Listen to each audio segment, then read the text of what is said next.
welcome to Let's Talk About Live Shopping, a series dedicated to unraveling the intricacies of the live shopping phenomenon. I'm your host, Cynthia Nelson, three-time entrepreneur, Forbes contributor, investor, and advisor. Today, I'm super excited to be talking to Abby Wallach. She's an award-winning beauty and media entrepreneur. Good afternoon, Abby, and thank you so much for joining us. Oh, I'm so excited to be here with you, Cynthia. We don't see enough of each other. Virtual hugs right there.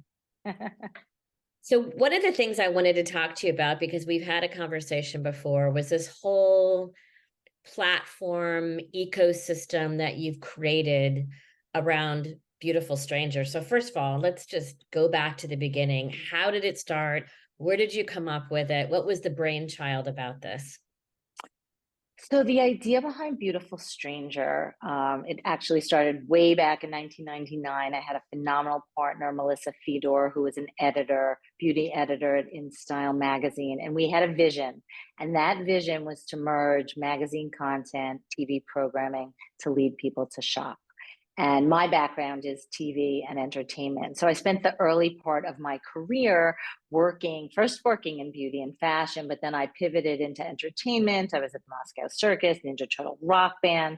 I was at Showtime for many years, and I was developing all types of programming. But when Melissa and I met, we started focusing on the makeover concept. We believed that anyone that would see a makeover, a before and after, would want to buy the products that you could actually procure. So based on an article that she created for InStyle magazine, it was 135 best beauty buys. You used to tear it out of the magazine, and you would literally, right? You would go into every store and you would take that and you would shop high-low. You would buy your oil of Olay and your Pond's cold cream, with your Frederic Fekkai and your Chantecaille products, right? It was a high-low shopping experience, but it was based on the experts. It was based on celebrity experts. So what Melissa and I did, we merged our respective expertise in many, many years in our industries to create this concept where we would literally go out on the street, stop cool people with style, do a short form video, 20 to 30 seconds, all high level production. And then we would bring it back into our studio, and we created a little piece of technology that you could actually click through to the link when the person said what they were loving using and wearing. So it was a very, very, very simple concept, similar to what Bill Cunningham did back in the day on his bicycle, but we just took it a step further. So we would run after people. If you had a cool look, a great shoe, a vibe, a scent, we'd be backstage at the fashion shows. And if someone smelled amazing, that sillage would trail them, and we would run after them to find out what is that fragrance you are wearing. And that is how Beautiful Stranger started. So early. I mean, you were like the original, fashion. We're the OGs, baby. Very much the OG, because 1999, like, who was actually doing that? And then having the link to buy, like, that's brilliant. Now we think about, of course it's there, but no, this is a long time ago. So you produced those shows, and what are you doing now with Beautiful Stranger? You have a podcast? Yeah, so many, many years later, there were lots of different iterations, but the theme of Beautiful Stranger was always about great information and entertainment and leading consumers to shop. But I had a very interesting journey along the way. I went to the other side of the beauty industry, where I started developing my own brands and products and innovation. And I learned a lot along the way. So after I had launched a brand into 1,800 Walmart stores, I felt that it was my obligation to share my story, to really share the heart and soul of what it takes to be a serial entrepreneur. And as I was telling the stories of many, many years, many iterations in beauty, in media, and fashion, and all these industries that I've been so fortunate to be a part of by myself, because I've figured out how to enter these worlds, and with many, many relationships, I said, well, wouldn't it be really interesting if I put myself in a studio, told all of my stories, and shared it with the world? So when I heard the content and I listened very carefully, I said, this isn't Beautiful Stranger as I know it, but it's Abby's version of finding beautiful strangers, amazing people that have guided me along my journey and have taught me and have listened to me and have been my support system as a serial entrepreneur in these categories. And that's what I did. I took a leap of faith. I launched a 12 episode limited series called Finding Beautiful Strangers with Abby Wallach. Beautiful Stranger was never about me or my partner. It was always about the stranger. So in this iteration of the brand, I take you on my personal journey, starting as a little girl, loving business and why I got into beauty and fashion. And I take you through my many journeys and the people that I've met along the way in all of these industries. And I share a lot of wisdom of what I've learned and how I've achieved certain dreams and goals and how I've failed and how I've flown and how I've created this amazing relationship and journey of business throughout my life. It And seems that's like, really what it is. yeah, I mean, you've culminated to something that I think is really important, which is the give back and the sharing, right? But you bring this huge value proposition to both entrepreneurs and big brands. What is it that when you go in and start working with them, what are some of the things that tough to give away the secret sauce, we know, but relationships are everything. But some of those pointers when you're giving these entrepreneurs, whether they be new or young, or they're even big brands that they want to explore or innovate, what are you doing when you start to work with them? It's really interesting because, first of all, anyone can be an entrepreneur, but it is a spirit that feeds you, that drives you. Because, Cynthia, you are just like me, a serial entrepreneur with lots of big ideas.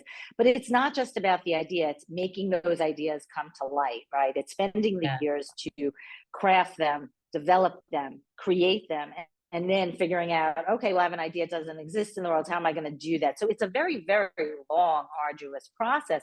But what's interesting is that I think today people have ideas and they don't know how to move forward. So I love working with young entrepreneurs. I'm going to tell you a great story in a second. I love working with people who just have a passion and a fascination for business, because business is not just about making money. It's about helping people. It's about creating. It's about, how do things exist? You hurt yourself, you need something that doesn't exist. Where can I find that product? So there's lots of types of innovation and opportunity to invent. But when someone like me goes into these companies and I work with very big brands, very well known, I'm a little bit of an anomaly to them, Yeah. because I'm not a corporate entity. And I did work for a big company. I worked for Showtime and I worked for very smart people and I learned, but it's the entrepreneurial spirit is a different mindset. It's someone who understands A, human behavior, B, connection, a white space, but not just a white space. It's seeing the world from a different point of view. And it's sort of, that was how I was created, but I've embraced it and I've evolved it. So when I go into these big companies, they're kind of like, we're learning so much from you. Yeah. And I say to myself, well, Oh. it's great that I'm training everybody on my, visions, but in some respects, the brilliance of that strategy is that's how trends start. And that's how things happen, because you share your wealth of knowledge and everything cannot be transactional. I will say that over and over again. Life is not just about a transaction. We all need to make a living. We all have dreams and aspirations, but sharing information, I share and give so much because I am so lucky that I get so much. And it may not come back to me the way that I hope all the time, but I am filled with so much knowledge Yeah. because of the amazing people that I've curated in my world, what I've shared with them. It's a two-way street. Nothing's one way. And you may end up, going into a company and never getting a deal with them. But because of that interaction, it opened your eyes to something else that might propel you forward in a different direction. So I have a cute story. I bumped into a woman who has this wonderful cookie brand. And I was telling her my youngest son is at NYU and I want to send him the cookies. It's called Baked in Color. There's our plug. And we met when we were buying food for Yom Kippur breakfast. Right. And I told her who I was, and she said, "You sound familiar." I said, "Oh, I developed this brand, Sparty. You may have heard of it. It was fragrance in color. First one in the world. It went into Walmart." This is what she said to me: "You worked with my daughter." I said, Oh, "Who's your daughter?" Because this is how it happens, right? right, Her totally. daughter was 13 years old. I spotted her on the street. She was selling jewelry. I would never walk by anybody selling something, well, most of the time, and not stop to see with the two little girls. Yeah, Well, this Elizabeth became my little collaborator. We did a whole Sparty jewelry thing. hilarious. And she shared with her mother that she loved working with me. Like that to me is, you can't buy Also, that. That is gold, yeah, right? it's So all here's about this little girl. yeah, and it's about the Right, relationships, right? This is what you're saying, like right. the give back, like we want to bring others up with Yes, us because that's correct. the way it's supposed to really work, and it's not transactional. Thank you for saying that because I think we get very, very, too into the transactional side of it. We always have to get something back from it, but you end up limiting yourself when you do that. But Yes. you talk about relationships and relationships being everything. What are your kind of hard won secrets about building successful relationships other than like they do take time, care and feeding? Well, you know what? Relationships are a lifetime of building. And I tell that to my children because it's not, everything isn't what are you getting from someone in the moment. Right. Relationships take time, and relationships, they're not only business, they're personal. Yeah. And you connect to people. I've had the best people. I mean, I worked with Kermit Love. He created Big Bird. We people talk about Big Bird whenever his name comes up, not Kermit, but I was connected to a man who was genius and he taught me and I learned from him and I share what that man who was brilliant taught me with other people. So it's not, the relationship is a give and take. And it's not, sometimes you might be giving so much more than you're getting, but down the road, you don't know where someone else is going to show up back in your life, right? We don't have a crystal ball. I like to pretend that I do. I don't. Um, but you don't really know. And, because when you're in business and you do a lot of things, and I'm sure you do the same, you think, oh, well, I knew so and so and they were here, and well, maybe they would know someone. And it is about that collecting of like minded people that can help each other in different situations.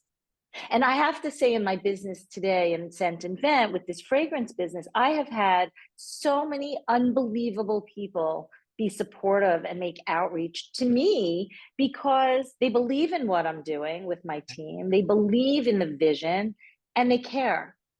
And I think relationships are about caring about human intelligence. You can't buy human emotional connection. You can buy a lot of things, Yeah. but that's one thing you can't buy. That is earned. That's earned, and it's earned trust. Because when you trust somebody with your knowledge and your wisdom, I think you have an obligation to do right by that person who Yeah. shared with you. Yeah. And there's a lot that you can't share, Yeah. I think that your bank account in that area is very, very full. Yeah, it You know, is. you, My you bank account's overflowing your in bank that. account is overflowing in I in the love that. in the caring and the sharing because we all meet people who are very overdrawn in that area. That I've seen younger people, older, it doesn't even matter, where they don't want to give the data out. Everything's a secret. Everything is hold it, hold it, hold it close because that's the power. The power is letting it go into the world because it always comes back in a way, like you said, these That relationships you don't over expect. time, that someone comes to you and says they're looking for something that what you do, or hey, can you help me, find this person? And you'll use your database in various ways to get there, but you have to build that bank account Right. of, You have to build the foundation. yeah, A lovely woman just reached out to me, a fabulous jewelry designer, and she's, very, very smart and has a beautiful line. And, I can go into any industry and have ideas to share yeah, because why wouldn't I, right? Show up, show up, show up. You never know who you're going to meet, how you can help. The littlest thing can change somebody's life. Completely. And I've had the good fortune to have a lot of those types of people. Well, I did find those, I curated many of them, but through my own journey at different junctures, I had ideas. So I find the people, like I would always suggest, if you're in an industry that you really want to dig into, find that expert. Like you're an expert in commerce and live stream and advertising. You know that industry inside and out. Like I know beauty and fragrance and media in a different way. And you can't get that knowledge unless A, you've done it yourself, or B, you get it. I have a whole advisory board that surrounds me, my partner Caroline and Wendy, and I have Pamela Baxter, and I have Lois Herzica and Joyce Greenberg, and all these amazing women that I can cull from. And then a whole other set of amazing women, Bonnie Beer and Elizabeth Naramore, and people that worked at Walmart. I mean, this is how you build and grow your professional and personal life, because it always feeds into each other. Yeah. And that's just one part of my journey. I was in entertainment media. I can go, that's another whole, all the people that you work with and that I've known for 20 years. So, your reputation, at the end of the day, your reputation's all you have. That's all you've got. And that's all you have. And if you have a reputation of doing the right thing, you may be or the best of your ability. Best of your abilities, that just is, again, your bank account is full of gold, frankly. This is a good one. I always love this question, but what's the best piece of advice you've ever received? It's so funny when I think about that. The one thing that always sticks out in my head when I'm really struggling, and I mean struggling, like just where am I going, and how am I going to tip, or how am I getting something? I always hear Kermit Love saying to me, because he used to use his voices like Snuffleupagus. Imagine you have Big Bird and Snuffleupagus and Elmo in your head. Can't get any bigger magical than that. Amazing. He would always say, keep climbing. Don't look down. Just you keep going. You keep climbing. You keep showing up, because every day is a new day. We begin again every single day. And you don't know who's going to show up or what's going to show up. And, we all fail. I mean, I have a whole list of failures, and I don't always, feel successful or, empowered. You would think I do, because that's what we show and that's what we try to emulate, and that brings positivity. But it's not all, positivity. So I do hear him literally say that to me. Yeah. That's so great, because it's one of those things that keeps you so simple, but it's so simple. It's so simple, but it's so authentic and so true, right? Well, it's also a metaphor, so and you're going to love this, right? We're like so 70s.